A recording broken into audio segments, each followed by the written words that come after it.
Just a lot of those boxes are company names, services I've subscribed to, AI models that are doing things for me, outsourced consultants. So that's, I think, the right way to think of it, that keeps you in the CEO mindset, even when you don't have a staff on W-2 paychecks. Greetings, everyone, and welcome back to Evolving Your Workplace. I'm Carol Schultz.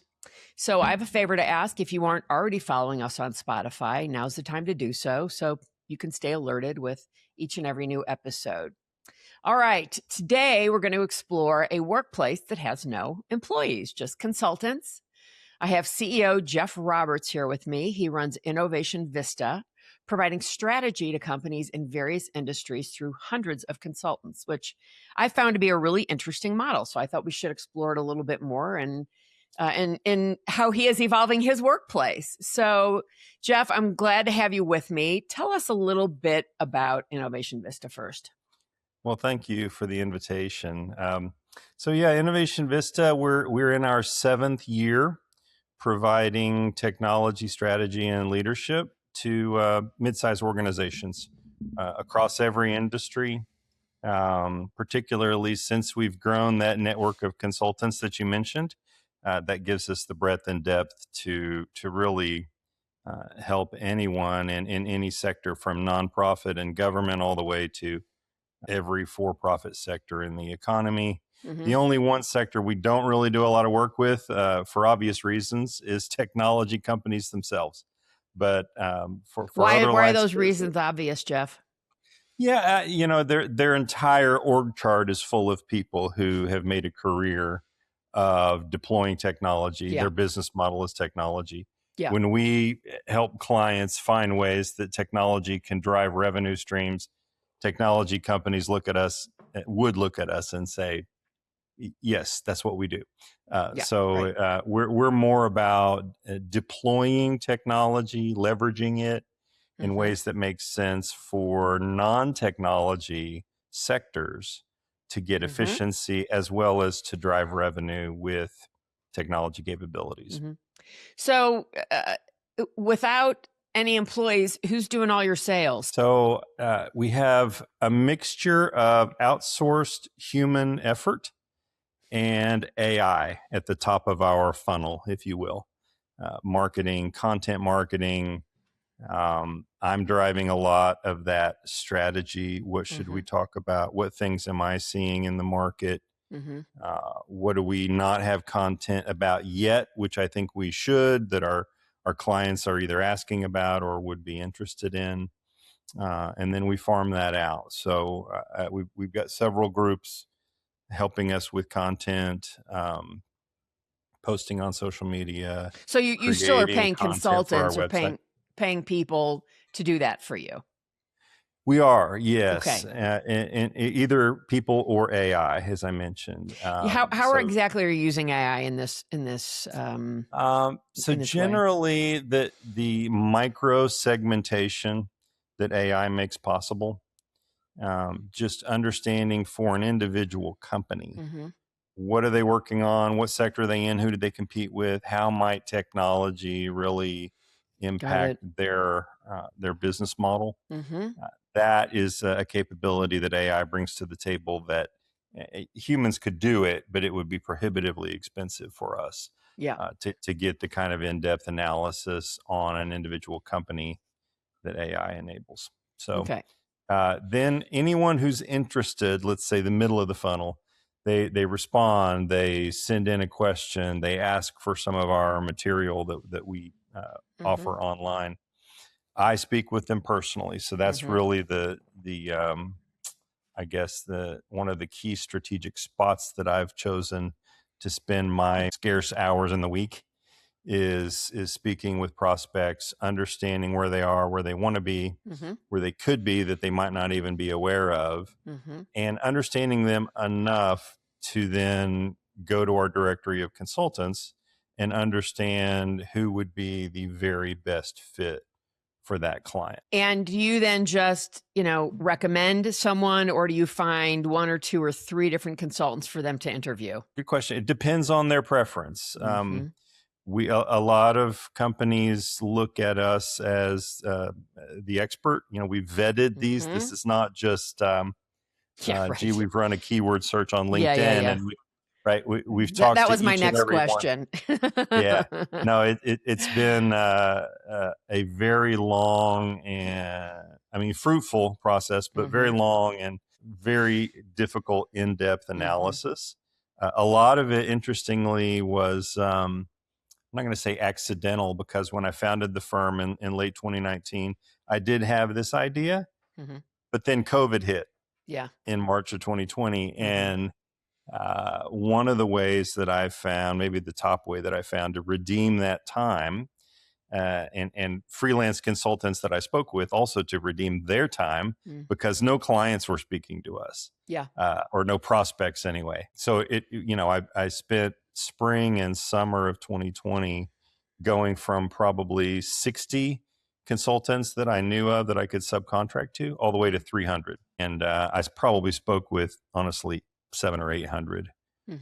It was back to back a lot of those days, Yeah, I bet. Zoom calls, Teams calls, meeting, understanding their approach, understanding their background, their philosophy, seeing if they would align with the way that we think about technology. And that's really important to us. Honestly, less than half of the consultants I have ever spoken to have made the cut. The ones that do have a very business oriented mindset. Yeah. And they think about technology as a means to an end. And the end, the real purpose of it, is business impact, efficiencies, capabilities, revenue, ultimately profits. So a lot of other consultants out there, they believe that the technology is the end in itself, or at least they speak that way and think that way. Technology attracts people who are very intrigued by complicated, esoteric knowledge and just finding ways to make things work. Yeah. So I understand that. And frankly, it's an artifact of the way that technology people are trained as well. We all go to college, we learn these specific skills, these tools, these methodologies. It's all about doing the thing and not about why should we do the thing and what's the impact going to be to a business organization when we do the thing. And the way we do the thing matters tremendously in that question. So one of the questions I ask consultants, for example, is whether they ever introduced an inefficiency into their own organization in order to create efficiency on the business side. And when they answer yes, that's gate number one for me. I say, okay, this is someone who's willing to think about the organization as a whole, and not just, no, my job is to really minimize and standardize, and I'm trying to run a clean shop and an elegant architecture. And when I hear those kind of answers, I know it's a technologist, and great, and there's a market for those people out there with other companies, just not Innovation Vista. Give me an example of what might be an inefficiency when you have those conversations. So supporting multiple hardware types. It's a good example. So you've got people across a company. Some of them are working at a desk all day long, every day. Some of them are hybrid. They sometimes are at home. They sometimes work in the office. Others are really on the road, frequently, still, traveling, face-to-face meetings. Maybe it's just local. Maybe they have a region that they cover and they even have to fly and so forth. And so you can imagine the hardware needs of that spectrum of employee are very different. And sometimes even platform choices. There are reasons why people want to use a Mac in the business place. And it's not all Windows. Windows is such a dominant market share in that sector, but it's not 100%, and it's not supposed to be 100%. But I do talk to a lot of CIOs or even consulting CIOs now that no, it introduces too much complexity and risk, and We try to standardize on, one or maybe two platforms so that we can understand how to train our people and we can have approved configurations. And look, there are real efficiencies that come from standardizing, and sometimes it might be the right answer, but let's just at least have the conversation and let's talk to those business people and say, what do you do? What do you need this for? How does your day look like? And if you want to use a tablet, why do you prefer that? And can we make that work and in a secure way and give you access to everything you need? So that's the mindset I prefer. Yeah. And I the reason I wanted you to explain it, because I'm sitting here thinking, this is how I do my business as well. I think that it makes me think of, the company who has HR running all their people operations, who says, okay, everybody's going to get, the benefit we're going to give out is, a day off to everybody, or the benefit we're going to give out is, we're going to take everybody out to dinner, or whatever that is, that everybody gets the same benefit. And the reality is that's not what motivates everyone.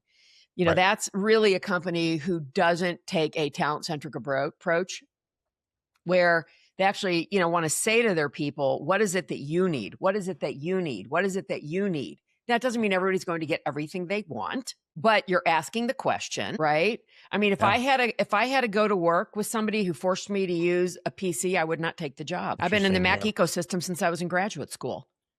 And left that Mac, it wasn't even an ecosystem back then, right? There was no such thing as a Mac ecosystem, an Apple ecosystem, because there was no such thing as an iPhone or a MacBook or anything else. But, there was a time at which I had to leave Apple because you could not get any software for it, because, there was no such thing as the cloud back then, right? Yeah.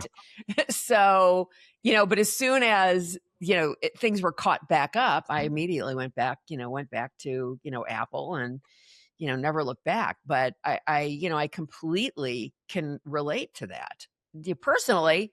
And if I were to, work for somebody, I'd be like, I'm not, you're going to have to teach me how to use a PC. I have no interest in learning how to do that. Right. None. Yeah. Zero. And what's the inefficiency of that and the cost of that? That's you're hiring these very talented people and you're immediately sending them a message like, that's right. Okay, we Our need way or you. the highway. Exactly. And great that you have all this expertise and skills bringing to the table, but we're going to squash them. we're going to give you the lanes and the places you can use it. Yeah. So it's just the wrong mindset. I agree. And I have consulted with some companies personally where I guided them to standardize, and we looked at it economically, and I said, look, there are two people in the organization that have an exception. Here's why. They have a valid reason. All right. But it's two people. The problem is we have to expand our cybersecurity footprint by $220,000, I think was the number, in order to cover an additional platform for those two people. If we could standardize, we literally save $220 right off the top. And then there are all the other efficiencies. And, all the way to the CFO and CEO, I had that conversation, but they at least appreciated that I had a board of directors hat on thinking about that. And when they went to those two people and said, listen, we've explored this, there's a way to give you remote limited access, whatever, but we're going to need you to use the Windows when it's this kind of data on our enterprise systems. And there are valid reasons why. Yeah. And that's so much different of an answer and a conversation versus nope, because it's not our standard.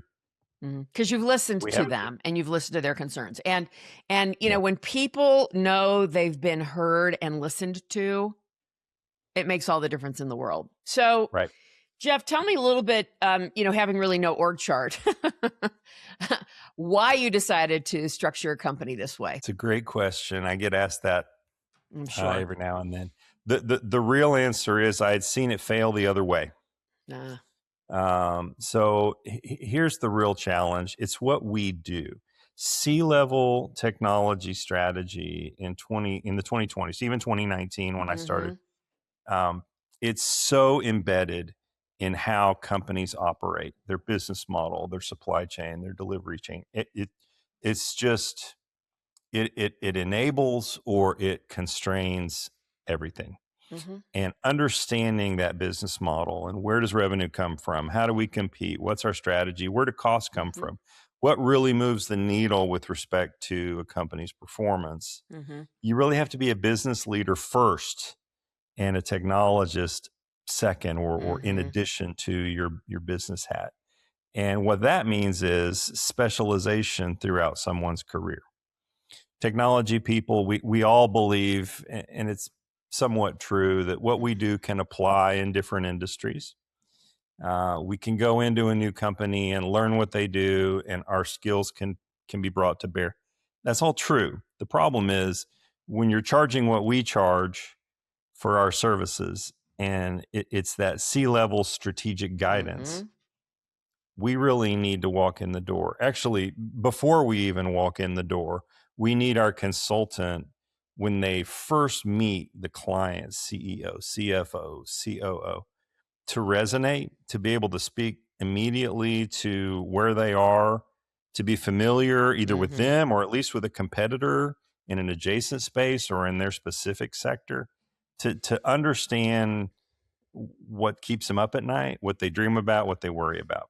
And so that level of specialization means two things for a consulting firm that's trying to do what we do. Mm-hmm. Either you are enormous and you go after private equity money so you can build a bench that has that kind of breadth, or you specialize.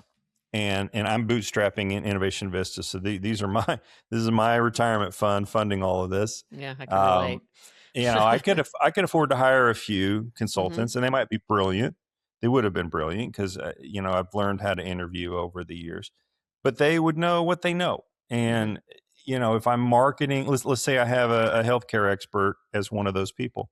If I'm marketing to healthcare organizations and saying we have great expertise, we can help you in all of these ways, and that consultant gets a client that takes up their time for several months, do I stop marketing, or Right. do we what Right. and what happens to the people that I've been messaging 2-3 months ago that, hey, we have all of this, and then they reach back out and say, you know what, we're interested, let's talk. I have And to you say, got nobody. "Ooh, actually, Yeah. I don't have that right now." Yeah.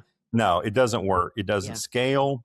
Mm-hmm. Even specializing in verticals, you still have this sort of bandwidth challenge. And it struck me that in order to have the breadth and the depth of expertise that I need to be able to deliver what I want to be able to deliver to clients, I need to be able to subcontract that. Mm-hmm. I need people that I trust and that I know, and that, they're in the starting blocks, and they're agreed with us on the way they're going to go about things if they land a client, et cetera, et cetera. But they're not W-2 payroll where I've got to keep them busy. Mm-hmm. This bench sort of mindset creates it really creates inefficiencies in the market, because when a new client walks in the door of a consulting firm like that, who do they assign them to? Oh, here's Joe. He's at the end of the bench. He doesn't have a client right now. Yeah. Right. Joe might be brilliant, but who's to say that he's worked in their sector? He's done the things they've done. Who's to say he's worked with organizations even that are their size? I mean, even in the mid market where we serve, our range goes from about 10 million on the low end of our client size up Mm-hmm. to $1 billion in revenue. Big Interacting difference. with companies on those endpoints of that spectrum is very different. You've got Correct. committees Mm-hmm. on one end, maybe committees upon committees. And the other, you've got a Teams call or a lunch meeting where you get decision makers around the table. You have a 2 or 3 slide presentation. You talk about it and you make the decision and go. On the other Mm-hmm. hand, you got to deliver 50 pages and give all of these alternatives and proofs of concept and all of that. So rolling all that up, to have that flexibility to choose the right fit in Mm-hmm. all of those variables, we needed to do it as a subcontract model. Yeah. Interesting. Would you say there are any downsides to not employing consultants full time? Margin.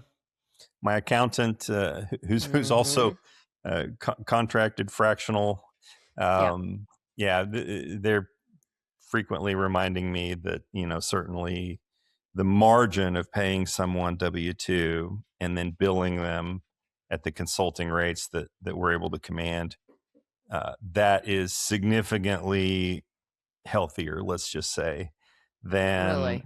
1099 rates. Well, yeah, these consultants, I mean, these are freelance consultants in their own right. And Well, right. about 80% of our directory are running their own book of business. Mm-hmm. The other 20 are let's say, semi-retired, but still with relevant skill sets. Mm-hmm. And if we find them a project, they work on it. And if we don't find them a project, it's fine. Mm-hmm. They'll go travel and relax and play golf. But the 80%, we need to pay them enough to make it worth their while to even be in the conversation for them. Yeah. And so we give them 2/3 of That was what my question. I was going to either ask before or after this is what's the percentage split? So you're giving them 2/3. 2/3. So Okay. so 1/3. Look at a consulting model like a McKinsey or Well, anyone, yeah. even down to mid-sized companies. Normal, you hire them on W-2 and you place them out. Those margins are 50-60%, Sure. not 33%. So that's a trade-off. You know what? I'll take it every time, because for our clients, being able to give them a consultant that I know will Yes. just blow them away and really over deliver. Mm-hmm. Often the mid-market they're not used to dealing with really top level executives in technology, because many of them are trying to operate with a manager of IT or director of IT person maybe. And the strategic thinking, all that vetting I talked about, that mindset that they bring to the table is, I'm going to say, for most of our clients, a brand new thing. It's a breath of fresh air. We hear it all the time that wow, this is a technology person thinking this way. This is wow. Okay, I gotta think a little differently. Strategically. Yeah, Up with right. you guys, and that's Yeah. what we want. That's Yeah, what of we course. want. Yeah. Yeah. Well, great consultants. I mean, everybody's a consultant, it seems, anymore, but it's just the same thing in many industries. You want to see if you can find those top 2%, right? Because those are the ones who are really going to deliver the greatest value to anyone. 100%. Yeah. And those people are freelancing. That's what I find. The people, in order to freelance, you have to either be sort of a salesperson at heart, which might mean that you're not quite as strong technically. You might be both, but there are few of us out there that are both. The other flavor is you're so confident that your reputation and your track record that precedes you is gonna yield referral business, that you're going to be able to work enough to pay the bills and make it worth your while. And that level of person is the top flight that we are after. Nothing against people that want to go join a consulting firm. There are people, competitors of ours, that take their consultants on a W-2 basis, or they lock them up on an exclusivity agreement. Either way, and they're relying on the firm to find them clients. It sometimes means maybe they're not quite as confident, or they're not quite as top flight as the people we can bring to the table. Do you do any kind of cold outreach? We do. That's part of what we outsource services to. Using AI, as I mentioned, for that micro segmentation and really understanding what might resonate that we could offer or bring to the table. But yeah, we do try to. Because cold reach out is so incredibly hard. I'm curious as to what kind of results you're getting with that. Single digit percentage responses, like everybody else. Yeah. But it doesn't need to be a lot, and really, so many of our engagements end up as ongoing relationships. This is really it's a nice aspect of business development in this space, because it's I mean, we often start with an assessment and a roadmap, which sounds like a project, very time bound kind of. It's the same thing exactly the same thing I do. Exactly. Okay. So ours is about a month, maybe 6 weeks at the outside. If the strategic roadmap can maybe take a few months at the most.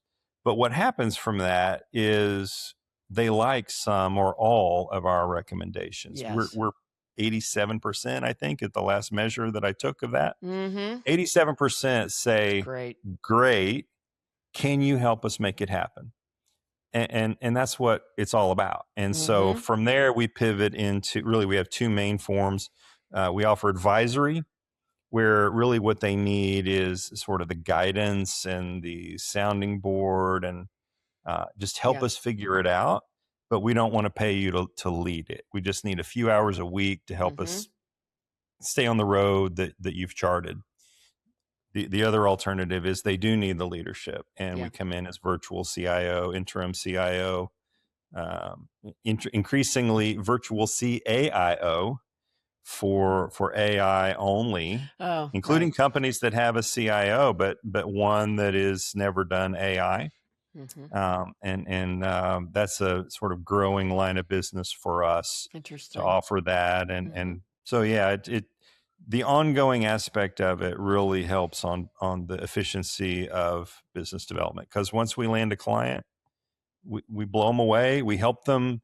The results are there. Part of our discipline is to make sure we measure those results and business impact. And they see that and they want more of it. So the engagements continue. Yeah. So as you've sort of mentioned, but certainly in our first conversation, you were talking about being industry agnostic. My business is also industry agnostic. And I wonder, does anybody ever say to you, well, you don't know anything about our, vertical market? I say that to them. Yeah. Actually, I say that about me personally, because I'm handling the sales. I'm saying, look, yes. And that's the reason for our entire model. I'm here to talk to you enough to learn enough about you that I know enough to go to our directory and know who to choose. Right. I am not the one that's going to be deciding, unless I do try to have one client that I work with personally, but that's in my own specialty space, which is commercial real estate. Yeah. Outside of commercial real estate, I'm not your person. Yeah. And that's okay.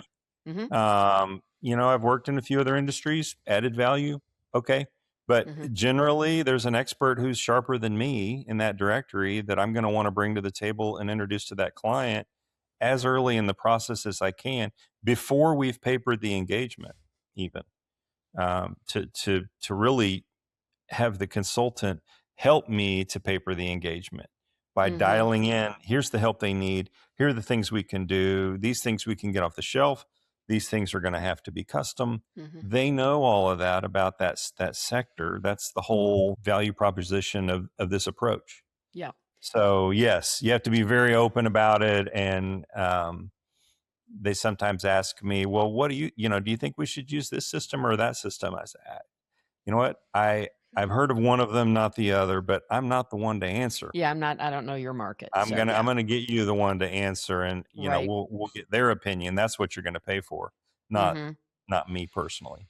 What would you say is your biggest bottleneck, if anything, to growth right now?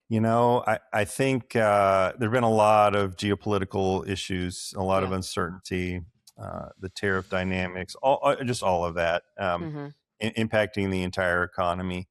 I think AI is great, but also confusing to business leaders, and it's sort of this bifurcation of the world. So for some executives, it lights the fire, and they say, "We got to figure this out. You know what? Our competitors are probably doing it.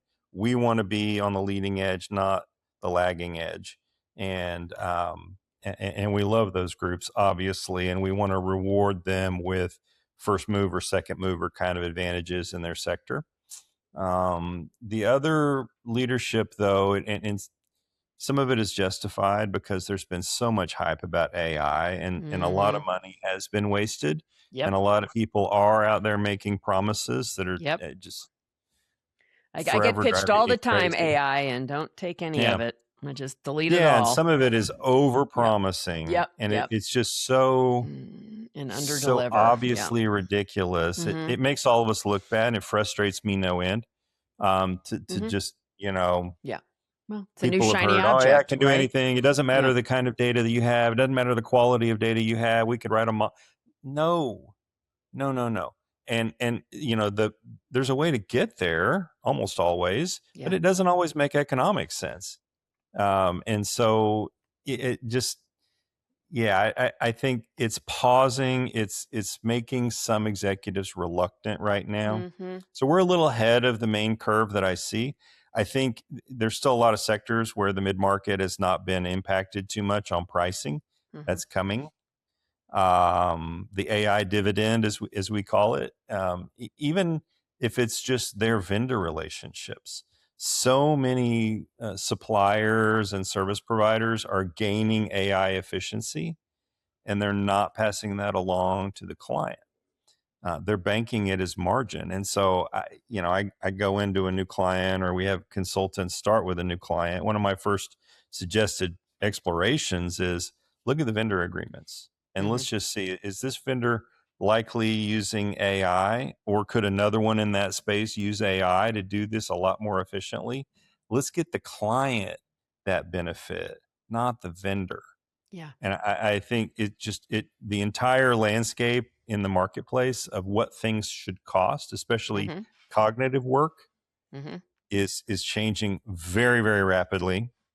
It is disruptive, and of course, I have a biased opinion, but I sort of feel like getting expert guidance in this right now in 2026 Mm-hmm. is easily the most strategic decision you could make, Yeah. because the risks are high, Mm-hmm. the potential gains are high, and the speed of change is unbelievable.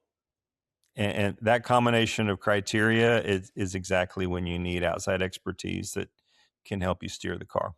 Yeah. So, what inspired you? Your whole background is a CIO, right? And what inspired you to start Innovation Vista, to say in 2019 or whenever you started thinking about it, right? Yeah. This is something I want to Yeah. do, and I'm committed to it, and this is why I think it's going to work. Yeah. It had been on my mind for a while.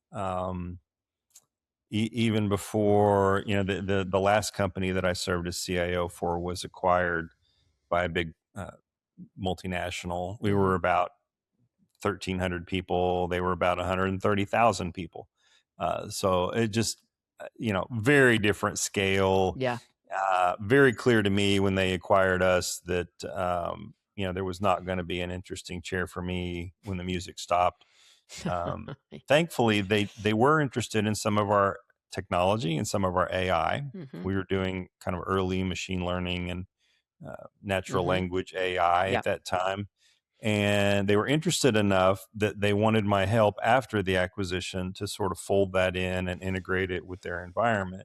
That gave me a very nice ramp down to be able to ramp up with building Innovation Vista. Mm-hmm. And I decided to do it rather than try to find, CIO chair number 6, Mm-hmm. Mm-hmm. um, because I'd seen so many mid market companies try to make a go of it with a middle manager in that seat, a technologist, a lot of times homegrown technologist that started as a support person in their office, and they've been there 15 years and everybody knows them and everybody loves them. It's Mm-hmm. great. And they know where all the bodies are buried and all of that. But what they don't know is what anyone else in the world is doing. They've Yeah. seen that shop and only that shop. And maybe they've gone to conferences, or, the value of that to really get an outside perspective is minimal. Mm-hmm. So there's all these blind spots. A whole Yeah. other segment of the mid market relies on vendors. So they've got support company. They get their strategy from them. They get their support from them. We call it the cat guarding the hen house, or the fox guarding the hen Fox house. starting the, yeah, right. It's Yeah. just absolutely crazy to us that you have a virtual CIO service from your IT support company. Mm-hmm. And gee, guess what they do? They come in every year and they say, well, first thing, you should renew us. Secondly, I don't think we need to do very much because we already have you in really good shape. So they minimize their own work, their own risk. Change is the most risky thing that you can do. Yes. That's where you get downtime and, incidents and things like that, is when you try Mm-hmm. to change. The problem is when you don't change, then that creates a ticking time bomb that when it goes off, it destroys your entire company. because all of a sudden some competitor is created something that you can't compete with, and every one of your customers says, huh, let's go over here instead. Yeah. So the relying on the vendor or relying on the middle manager, such a common pattern. Mm-hmm. And the answer is, they don't feel like they have the budget, and they probably don't have the need for a full-time CIO, a lot of Yeah. these mid-market companies. Mm-hmm. So I saw that and realized the fractional space Mm-hmm. is the answer. We Exactly. use Yeah. virtual more so than fractional anymore, Mm-hmm. because most of it, when we open up after COVID, this is one of the silver linings from COVID. People got comfortable with this idea that their consultant could sit in Florida and their company's in New York, and you know what? It's fine. And if they need to hop on a plane, they can do That's that right. for a strategy session. But for Mm-hmm. most of what we do, you don't. And Yeah. especially for the fractional world, that lets the consultant serve one or two or three clients at a time Yeah. without having to be radio silent for the Yeah. rest of them when they're on site with Yeah. one. I mean, So yeah. it's just it made all the sense in the Yeah. world, Yeah. and it made more sense after COVID even Yeah. than when I started. To be Yeah. honest, That's so the market interesting. kind of came to us, and so the water has been rising, and our boat along with it. Mm-hmm. We think we're getting more than our fair share of the Mm-hmm. market share growth, but just more Outstanding. and more mid market companies are realizing they need that executive mindset Yeah. that they're not getting Mm-hmm. from the mid manager or the vendor, Mm-hmm. but they need it at an affordable rate that doesn't break their bank. Just the key strategic points, and Mm-hmm. the value on leveraging expertise in those exact points, 10 hours a week, 12 hours a week, something like that. It's honestly 400% ROI, something like Mm-hmm. that, Mm-hmm. very very commonly. Mm-hmm. Finally, what is your advice, Jeff, to entrepreneurs that are thinking about this could be a model that works for me versus the traditional model? Have high standards with your consulting network if you're doing Mm-hmm. consulting, or whoever it is that you're tapping to subcontract. The flexibility is great. The depth and breadth is great. That's a reason to do it. I think if you're bringing in freelancers under your label, Yeah. you need some rules of engagement, and you Mm-hmm. need sort of orient their approach to ultimately what has the client bought. The client has bought our marketing material, Mm-hmm. our framework, what they saw about our approach to this work. So making sure that they do it your way. Mm-hmm. Otherwise, it can feel to the client like they were just described door A, but they were walked through door B because the consultant actually had a different angle. And I learned a few lessons early on in the Innovation Vista journey about locking that down and really um, impressing that on the consultant of in this frame of this is what the client bought. You need to deliver this, or else they're Mm-hmm. going to feel like what are we doing here? This is not what Jeff and I talked about. Mm-hmm. Mm-hmm. That's an important aspect. I think being really, really disciplined around overhead costs. The flexibility is great if you can outsource services. We sort of drink our own Kool-Aid, if you will. Yeah. So we have fractional marketing, we have fractional legal, we have Mm-hmm. fractional accounting. Yeah. Same reason it makes sense for technology. It makes sense in all these areas. The expertise matters. Mm-hmm. Um, you just have to be careful because you're only really keeping on a gross margin basis Mm-hmm. 33%. So that does do some things on the financial basis Mm-hmm. that you just need to be scrappy. Mm-hmm. You need to really be efficient and disciplined on that. Jeff, is there anything I have not asked you that we have neglected to talk about? Is how you have evolved your workplace? The only other thing I'm asked sometimes is just, how do I keep it all running? Right? Mm. Like there's all these services and Mm-hmm. outsource and the AI models and the consultants and one thing I would say is get metrics so that you can put things on autopilot and monitor them. And that gives you the comfort level then to turn your attention elsewhere without the fear that the wheels are going to fall off on something and you're not going to know about it until a month later. You at least, even if you're not paying strategic attention to something, if you have the KPIs coming in on some kind of dashboard or some measurement of some kind, it's the canary in the coal mine that, oh, okay, this number dropped from last week. What's going on here? I think that's important because being able to pick your spots strategically is so important. And, I mentioned sales is one of those, meeting new prospects, also strategizing on the approach, helping our consultants determine what's really going to move the needle, just adding value kind of all across the organization.